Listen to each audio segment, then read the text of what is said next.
বহুতবার এভাবে ভুক্তভোগী হয়েছি। তার একটা বিবরণ দেন আপনি। যেমন আমার ছেলের নামে এই কিছুদিন আগে, বছর 2 আগে একটা মামলা হয়েছে। সে মামলায় আমার ছেলে অপরাধী না, আমার ছেলে অপরাধী না, কোর্টে মামলাটা করছে। কোর্টে মামলা করার পরে তার তদন্তের জন্য থানায় দেওয়া হয়েছে। থানায় একজন এসআই সে তদন্ত করছে, তাকেও আমার এই টাকা দেওয়া লাগছে। এবং সে টাকা নিয়ে, যদিও আমার মামলা সত্যের পক্ষেই সে রায় দিয়েছে, কিন্তু তারপরেও তাকে টাকা দেওয়া লাগছে। এইটা যদি আইন ও বিচার বিভাগের মাধ্যমে থাকতো, তাহলে এই আমার টাকাটা দেওয়া লাগতো না, এই ভোগান্তিটা তো হতো না। এই ভোগান্তি থেকে বাঁচার জন্য, মিথ্যে মামলা থেকে বাঁচার জন্য আমার এই পদক্ষেপ।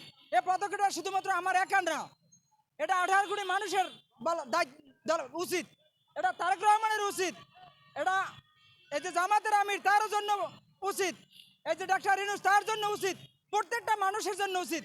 কারণ প্রত্যেকটা মানুষকে হ্যারাসমেন্ট করার জন্য একটা মাধ্যম হইল মামলা।